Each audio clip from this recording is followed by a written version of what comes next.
I reckon they'll win a premiership before their men's team. Oh, that's a big one. Hey everyone, welcome to Monday's episode of AFLW Inside Out. I'm Laura Spurway, I'm with Meg McDonald. You know what?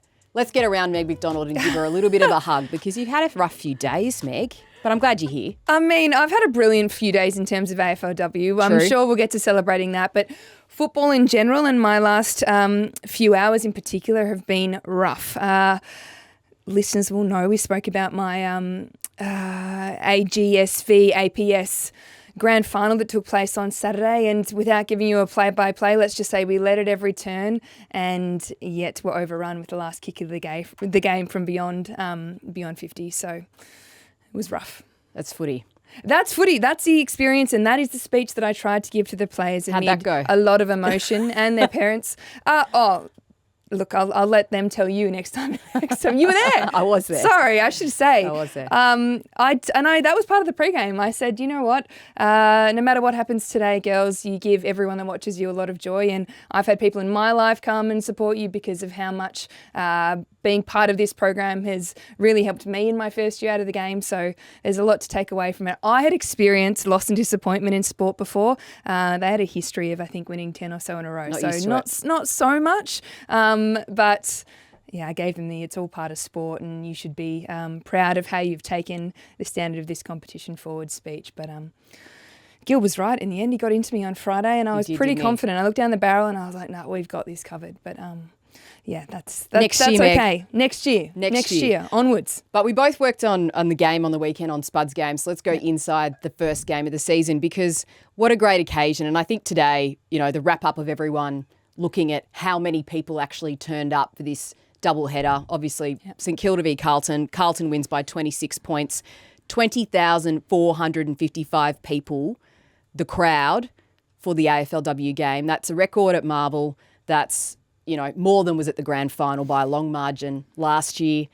And we've got more double headers to come. So I think they've struck the tone. They got it right in terms of it being a men's match that was heightened interest. So, you can't ignore that fact that there were people invested in that game anyway with the men's season. But what an occasion. What a brilliant occasion. What a joy to be there. And I think, those of us that are inside AFLW were really confident that that's what would take place and that it would precipitate a really high standard of football and a game full of highlights. And we'll get to those later on. But the occasion was wonderful. I think you're right. I think it's also going to be interesting to see how the double headers go when it's not the same two teams when the playing. Stakes aren't there. Maybe but I'm confident. And to your point about the crowd number and playing in front of that crowd, it's more than any crowd I played in front of in my entire career. I think it was 18,000 or so at Geelong's first ever game. The bar is there for them to raise it this weekend with a double header for the Cats. But I think the players rose to the occasion, and I think what we saw was teams make a point of playing entertaining footy. I know Matthew Buck spoke about that in the post-game and the players shone through. They were ready for the stage. I think that's been part of the development of the league as it's gone, is that as we have these generation of players that's known that they're working towards this stage, they embrace the moment and they perform on it. What was your experience of the game like? Oh, I loved it. And I think the commentary around, imagine my shock. You give the women a decent stadium to play on, a decent surface. I know the roof was on and we talk about, it's an outside winter's game. Yeah. But to have those conditions, which, we know a lot of the men get to play in, you could see the difference. Scores were pretty high, a lot of opportunities with transition footy. Carlton, though, to me, looked like the surprise packet of last year again, but improved. And I think it's going to be very, very hard to beat them this season and should be up there we've only seen one game, but should be up there in the conversation of teams to watch. Yeah, they certainly should, no doubt. I think it was at halftime that you and I looked at each other and thought, podcast note, early premiership favourites. Now, credit to St Kilda the way they came back in the second half. Serene Watson rallied the troops and they brought the pressure. But in terms of system and style, I think Carlton were really exceptional on the weekend. They had significant outs in Lauren Bella is a huge one, of course. Sophie McKay is another one that was impacting their forward half, and perhaps we saw people play out of position. So hello, Poppy Scholes. Hello, Poppy in the ruck. What an incredible! I mean, obviously it's in her genes. So she kicked the first goal from the goal square, then went into the ruck. Some incredible centre clearances. It also saw Darcy Vesio play forward. I think they will play at times in defence. That's probably covering Soph McKay. Nell Morris-Dalton came into the team and really played her role. So I think it was the balance, but for me it was the contribution of the smalls for Carlton. You know, Keck in the front half, really disciplined with her role, always in great front and centre positions, but 2 goal contributions as well from Goss. A midfielder who's probably not spoken about enough when she's got teammates in Hill and McKay that are getting it done week in, week out. She's, you know, disciplined in the way their midfield work to transition outside of D50 and into forward 50 and hitting the scoreboard was really something to behold. I think the corridor use, to your point, was really impressive on that stage. I think it's formidable to see what they might do in the season ahead. At the same time, they seem pretty sort of steadfast with how they wanted to play the game when they were challenged in that second half. Can we take a moment for T. Smith? Because I know they lost, but you spoke to her pre-game on 3AW. Incredible performance.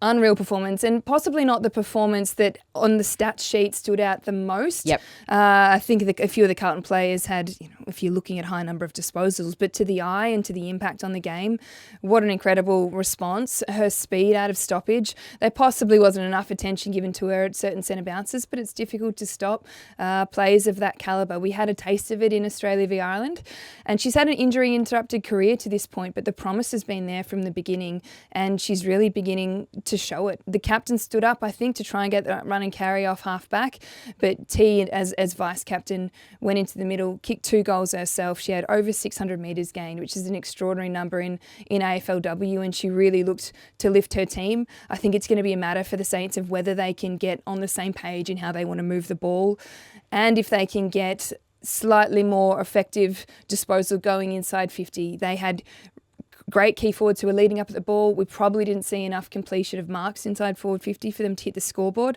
But then again, I reckon they've had goal of the year. Amber Clark. Yeah, Amber Clark's goal.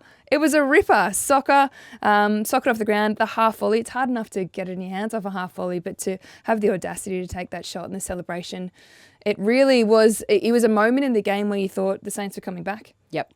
I think what I liked about it as well is the conversations that I've had with people after it who went for the men's game, got there early enough to see the back end of the women's. And I had these conversations. I wanted to know, what did you think? Yeah. And they've all gone, yeah, it was good. Yeah, it was good. Shock horror. I know. No, we shouldn't be shocked at that, and we shouldn't be like, oh, you thought it was good? I know. But it's one of those things where... It's disappointing to see 20,000 people stream out of the ground after the women's game. Well, yeah, exactly. But it's one of those things where you go, you know, it did its job in the sense of getting those eyeballs on it for people who would normally not watch AFLW. And I think the skill levels were at a standard because they had the opportunity to show them off in the conditions that were on offer there. That meant, you know, you could say, hey, this is the level that we're at. You know, it was an exciting game. It was a football game that had moments. And, you know, we love moments in our game, marks, goals, runs, you know, end to end. It had all of that, tackles. And I think it's just one of those things where you've got to show people that this is what you can actually enjoy. And I'm hoping that it's the litmus test or it's the standard now for the other double headers, but we will see. I completely agree. And to your point, I think the AFL has, and you know, our W community more broadly has battled with, and we had this conversation a little bit with Gil, with the comparator to the men's game. And when it's profitable and you know, useful to make that comparison and to include double headers and make that sort of thing happen. And sometimes it's not and it has to be its own thing. But in terms of the gameplay itself, you find yourself using much more similar language now, I think. You know, you look at Carlton and they're looking to use a forward handball game, run and carry, use the corridor, the way the AFL tracks the progression of the league in terms of defensive 50 to forward 50 transition. That's improved significantly since 2024. I think stoppages are down by over 20 per game. Yeah, that's in relation to the new rules. And the new rules themselves are seeing players like the Schultzes, plural, of the competition stand out. And I'm sure that will be the story of the season. We're going to have a look at other teams and the rest of the competition into round 1 this weekend. But the athleticism of the players is having the opportunity to stand out when you're given the stadium to perform on. And it was all, of course, for Spud's game, a great occasion. You and I had the opportunity to do Spud's ride on Friday, and I got to give you your flowers because you really took one for the team. You hopped on the front of our tandem bike, and we were Yep. told tandem's harder than single bike. So I rode in the slipstream for 23K, and you copped the Docklands. I don't know if we should say 23. I think 23 laps sounds better than 23K 24 in laps. the in the 24, cycling. Megan. All right, 24. This is an 24. achievement for me. I just think I wish we should have gone mic'd up, because the difference between our perspectives on that ride was hilarious. I knew 50 metres in, I've taken off and you're going too fast, too fast, too fast. I was princess at the back here. But it was a fantastic cause. We spoke to Chelsea Frawley in the pre-game yesterday, and I said during that time, and have said throughout my career, how important movement and community and playing this sport has been for my own mental health and well-being. And that's true for a lot of people I know in the game. And I think it was an opportunity to be together across the competitions yesterday and to celebrate that occasion. How sore were you afterwards? I was fine, Laura. How were you? I'm surprised you're sitting down. I was better than I thought I would be. Yeah. I told thought, you I'm don't need to walking. push. Don't push the pedals. You'll be fine. You do all the work. You do all the work. Anyway, it was great to be a part of that. Look, there's something else that we want to talk about that caught our interest a couple of days ago, and it was a story that appeared in the Herald Sun by Eliza Riley, who does great work with the AFLW, great reporting, about the season-ending injuries leading up to the start of round one that has clubs questioning whether the structure of this pre-season of the practice matches has been the right thing to do. So a quote from the article, there are queries over the shorter runway into competitive games and off-field resourcing not meeting the requirements of the league due to a tight AFLW soft cap.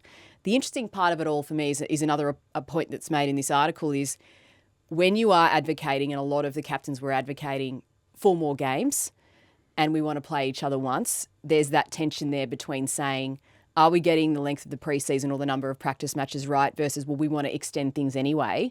So how do we go about addressing this if it's an issue? Yeah, and it's a conversation that speaks to season length, pre-season length, second-tier competitions, provisions of medical support. I know you've spoken and referred to the AFL Players Association Insights and Impact report. I think you've got the specific number there, but it's a multifaceted conversation. I find it incredibly hard to accept, and I don't think it's true that playing and training less is going to solve the injury issue that's facing the competition in the pre-season this year. I think it's more a matter of, as Eliza said, what's the lead up into that contact competitive opposition-based training, and what provisions are there to support the playing group as it starts training at the beginning of the year. Well, no surprises when we went to the Captain's Day last week. Put a question to them. If there was one challenge or one issue that you could solve, fix in the AFLW, what would it be? And guess what came up for a few of them? The majority of our players can choose football to be their number one source of income, which has been a massive improvement in the last couple of years. But I don't feel like we can say the same for staff yet. We can't do what we do without the support that we get from our club staff. And if we can't provide them with what they need to be able to do their job properly for us, then we're going to fail as a competition. That's a big call there, saying we're going to fail as a competition, and we don't want that. But the reality is that not all clubs are spending to the capacity of their soft cap. That makes these conversations difficult, because if you're trying to argue that you need more but you're not spending to the limit, but then the limits themselves are also a little bit murky, aren't they? Because there's a figure in men's in terms of how much of the soft cap is the minimum spend, but not in the women's, from what I understand.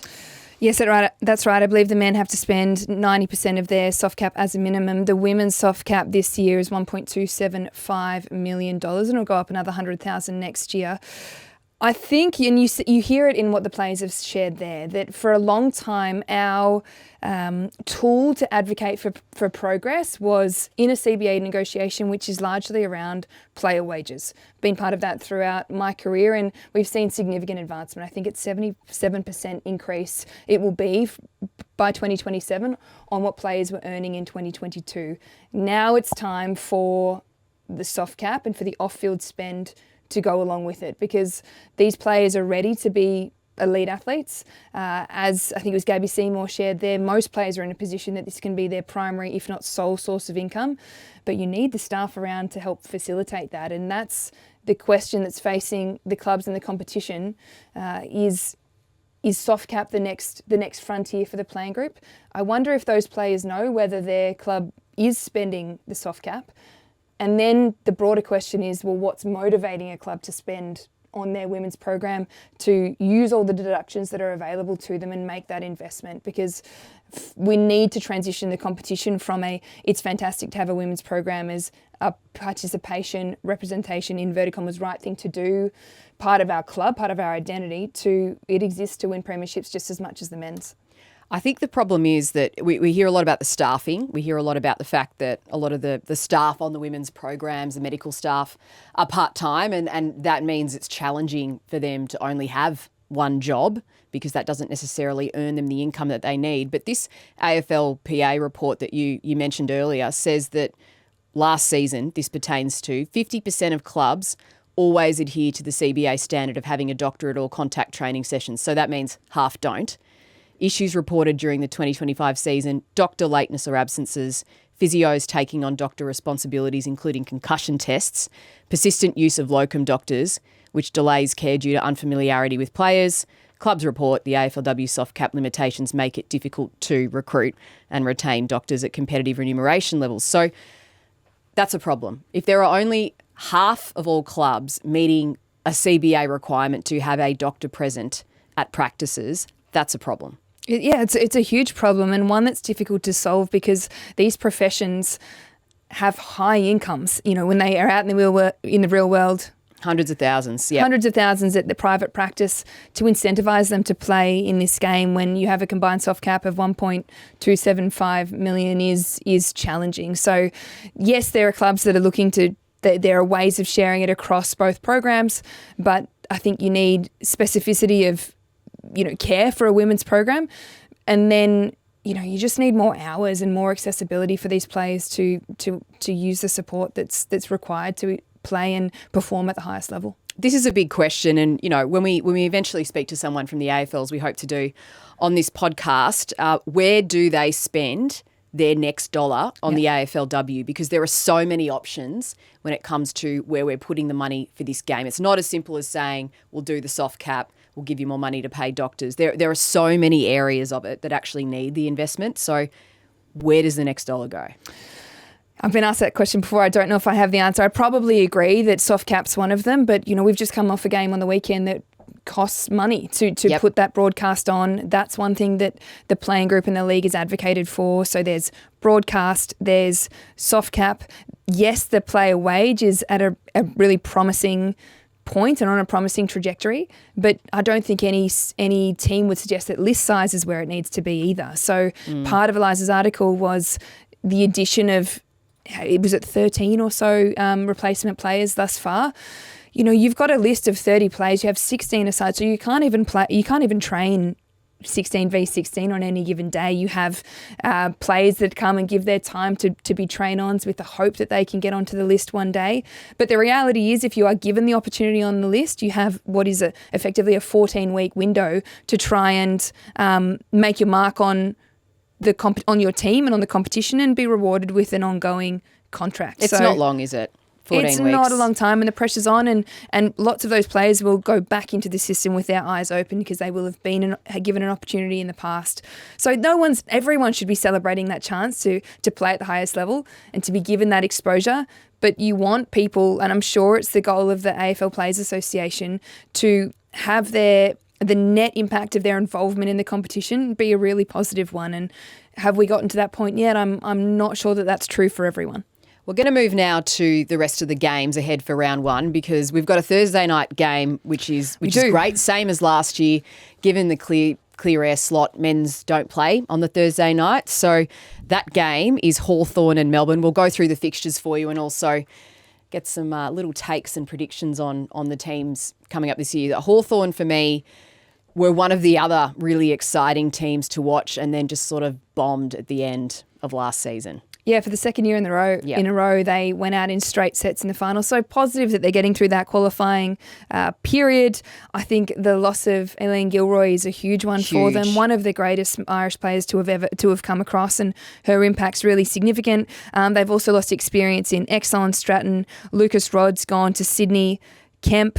So there's a real exodus, I think. Yep. Some delisting, some trade, some retirement of seniority at that club. Does that mean a bit of a reset? I'm not sure. Jazz Fleming's one I'd like to shout out. I think she battled through last year with a number of injuries, but she stands to continue to enter the prime of her career. So they're going to be hard to pick, I think. I think they're at a list stage where another finals appearance would be fantastic. It would be difficult to go at again, but I'm not sure that they're yet ready to play off in a prelim, considering the change in profile of their list, but we'll see. It's going to be an interesting game because obviously they've had list changes, but Melbourne's got a new coach. So that's going to be interesting for me to see what has changed, if anything can change, for round one. It's going to be significant, but then you forget they put in one of the best performances of the year, Melbourne, last year. Them. And yes, Tom Wilson's come in, Mixtonier's gone to the Cats. I'm sure we'll get to that soon. A much loved coach within that. I mean, you won't speak anyone at Melbourne who doesn't speak the world of Mick. But at the same time, they've got a captain in Kate Hoare and Tyler Hanks is there as well, who are among the best players in the competition year in, year out. They've lost Eden Zanker. That's another huge one. But at the same time, she hasn't been their leading goal scorer for a couple of seasons. So I still think they'll be thereabouts, and I think they'll probably get it done on Thursday night. North and Geelong Saturday afternoon, another double-header. Geez, that's a good matchup too. Hopefully you get a good crowd for that as well. And there should be a great crowd. Yeah, I'll tell you what, Geelong set themselves for this game year in, year out. Inevitably, Geelong play North at the beginning of every season. I laugh at the fact it's tough. They came into the competition at the same time. Chose completely different list strategies. It's been rough to start each season, hoping and praying that you get it done against North. You got close. Oh, yeah, that one time. That draw that one time. Yes, I think it will be close again. I anticipate North will get over the line. I think the start of the season, when you've had such success, I mean, 27 wins in a row, is that Crazy. what they're on? And I think we can expect Geelong to progress this year. They certainly have the list for it, and Mick would seem to be the coach for it.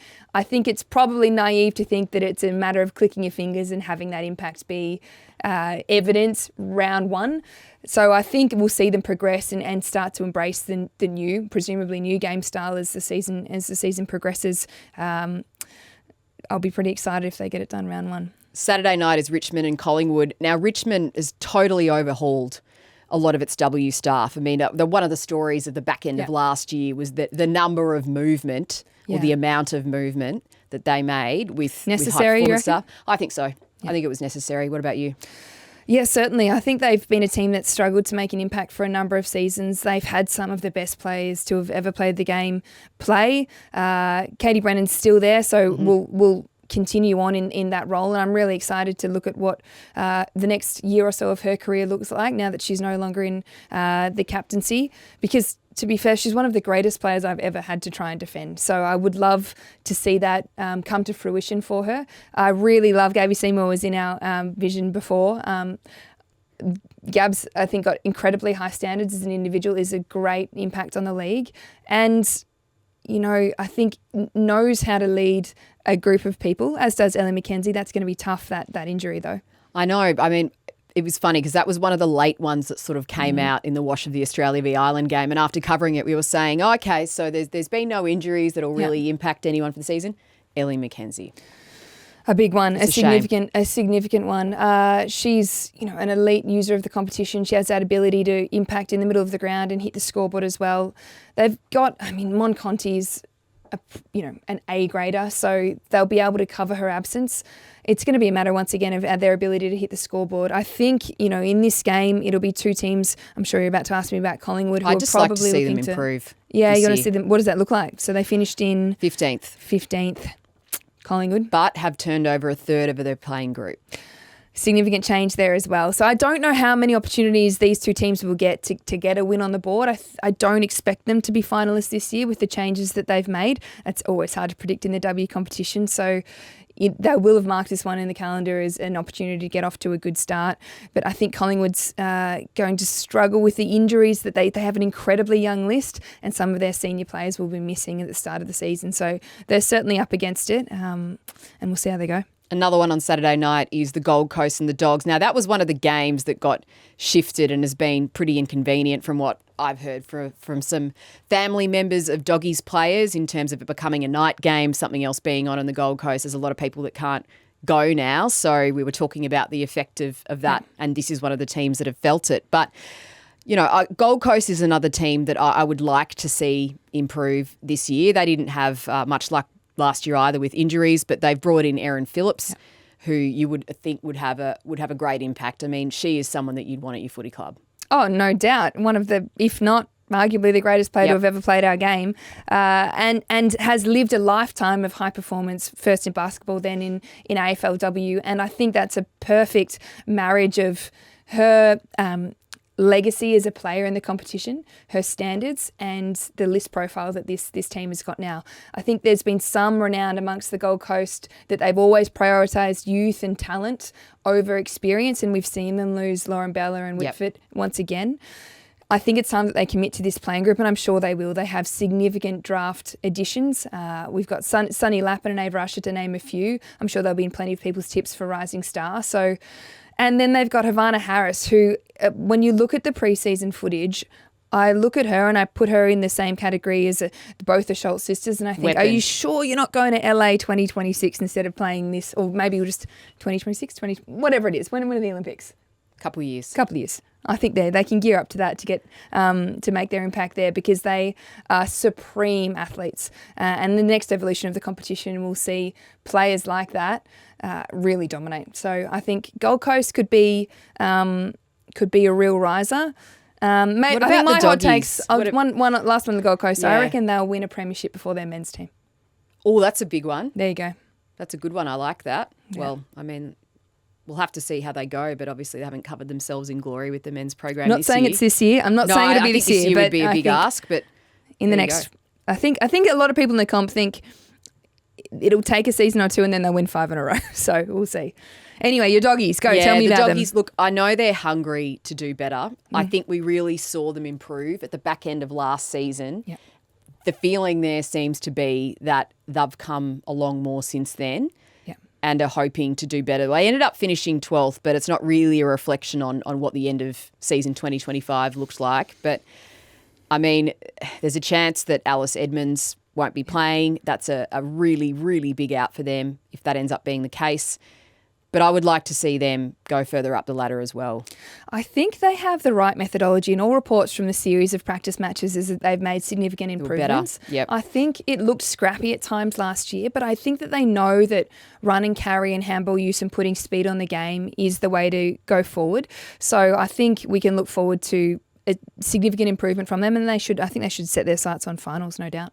Essendon and the Lions Sunday afternoon. You're all excited about Maddie Prasparkas. Yes, Maddie's shared, I think it was across the course of the preseason that she shared how well she's feeling, and, a sort of recommitment to her health and well-being, or a new era, a new dawn for her in that space. She looks fantastic in the practice games, and her ability now to go from contest to contest once again is significant. She's already a league best and fairest winner, so we know that she has the skill and the game sense and the knowledge to be the best in the business. So I'm looking forward to her returning to that sort of form. And similar to the Bulldogs, I think the pre-season has been really good for Essendon. They played Carlton a couple of times and matched it with them, and we saw yesterday how good Carlton have been. So really positive signs, I think, from Essendon, and hopefully they can be another club that's women's program sort of leads the way and is the one that provides them some success. Well, Brisbane is certainly one of those clubs, and Craig Starcevich is now the only remaining original coach of a side that hasn't switched clubs with Mixton making the move to Geelong. He knows what he's doing. Oh, that goes without saying. And what else? I mean, the other layer to that is in the competition, consistency's been key to success, and they've had the trust and the exposure to the same coach for 10 years and 11 seasons. So they'll be thereabouts again. I think what's impressive is, in the first 5 years of the competition, they out-athleted everyone. Yep. And that is still a really important part of their game. They are amazing runners. Physical. They're amazing at the contest. It's got them to another grand final. I think it's tough. I think they've made They've made 5 and won 2. Sorry, they've made 7 and won 2.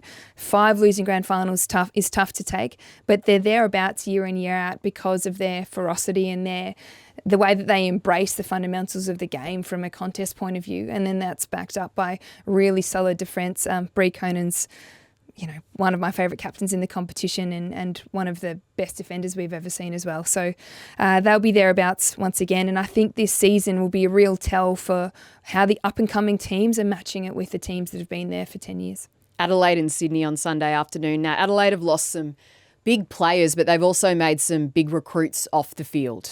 Yeah, Bree Brock joins the Crows. We've got Ryan Davis in as a new coach. Another club where there was no, I don't want to say, negative reason for the coach to depart. They've had, this will be the 3rd senior coach that's been part of their program. They've enjoyed a lot of success. They've lost Hatchard along the way, and Daniela Paredes is pregnant, so won't be part of this season. I just think a lot of people are writing them off because of the changes. And I just, once again, similar to the Brisbane Lions, I look at them and I think, you can't do that. No, you can't do that. They know how to win. They're fantastic footballers. Ebony Marinoff is an absolute jet. Yep. And they continue to be part of a footy state that has a great depth of talent. So I don't know, for mine Adelaide will be in the finals again and really taking it to opposition. Sydney, word on the street is that they're quite injury impacted. I think they've got Colin O'Riordan has made his coaching debut as part of the Australia v Ireland game, and I think he'll be up against it from an availability point of view. But he's got some stars of the competition, and we spoke to one. A 5-year extension. Like, when I read that, I thought, how far have we come that these are the types of contracts that we're signing? Yeah, it's huge. I'm super, super happy about it. I love the Swans, love the club. Love Sydney in general, and to spend another 5 years there, I'm pretty stoked about. It takes me to 30 years of age, which I'm kind of scared of, but still got a little while before then. Lucy McAvoy there, the captain of the Sydney Swans, that takes her beyond the next CBA for that deal, so that's interesting how you can do that, but well done to her getting a 5-year contract. A couple of other matches to finish off. Fremantle and Port, that's on Sunday, Arvo. Yeah, Port did some damage at the latter half of last season, and I think their talent's extreme. Tahu, Schultz, Dowrick, Goody, Brooksby, they've had rising stars across the last couple of seasons. And the leading goal kicker last year. Leading goal kicker last year, a player that I would love to have played on. She came from defence and all of a sudden kicked, I think it was 15 goals in the last few games. So an incredible player, new coach as well. So it'd be interesting to see how they go. And Fremantle once again have been thereabouts. So we'll see. They've had some new additions to their list as well. I think that's going to be hard to pick and probably one of the games of the round. GWS and West Coast. That's another double header on Sunday afternoon. GWS, they had a tough year. I remember those scenes when they finally won a game and it had been a long, long slog to get there. Are they likely to win more this year? Yes, I think they're likely to win more this year. I'm not sure how many more, but I look once again at their list and I see Goldsworthy, Evans, Parker, McCormick, who was an All-Australian last year. They have great pillars. I think Parker's going to be back and having an influence.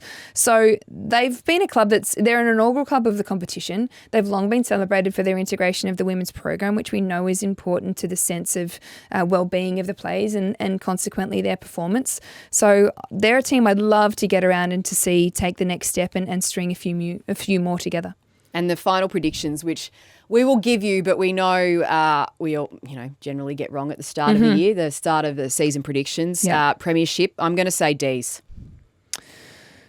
You're going to say D's? Love that from you. Sorry, I wasn't ready for the surprise pick of the round. I'm going to go the triple premiership. Boring. Is that a boring prediction? That's kind of why I didn't want to do it, but also Melbourne played well in that prelim against them. And they were leading in the first half. They only lost by 10 points. So I'm going D's. I don't think you're wrong. I just am going to go for... the safe one. I'm going to go for... It'll be the last one, I think. The last one for them? For North. Three-peat. Yeah, I think 3 and then we'll see some generational change, which I might get to later on. BNF, I've got a lot of love for Ella Roberts, but I just want Jazz Garner to win one. I just want her to get one. Yeah, okay. I love both of them. I think Jazz has now achieved so much that it's crazy to think that a league BNF doesn't matter. I mean, it'd be a nice crowning achievement. I'd rather be in that room every year and have every player think that you deserve that award.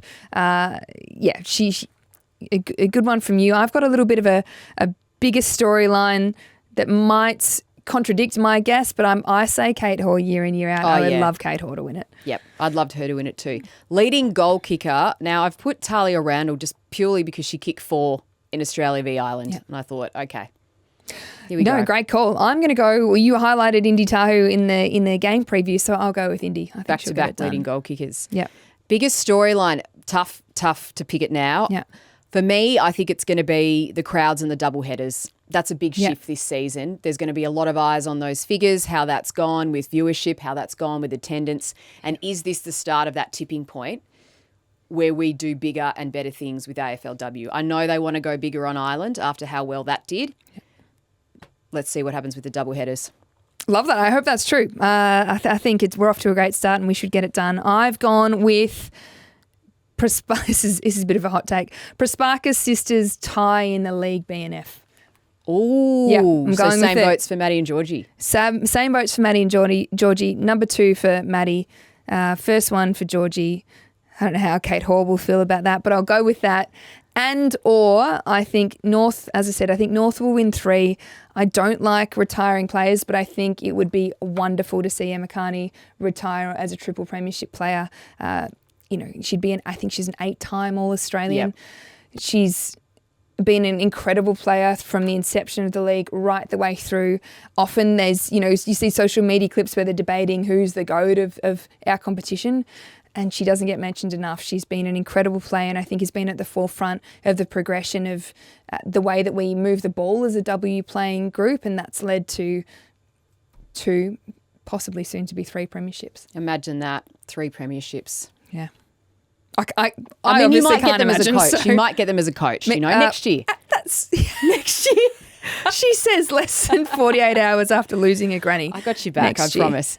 Meg Mac, we just love this, Chewing the Fat About W on a Yeah, we Monday. do. We'll be back doing that on a Friday. You can listen or watch us on YouTube or wherever you get your podcasts. This is AFLW Inside Out. Have a great week, everyone.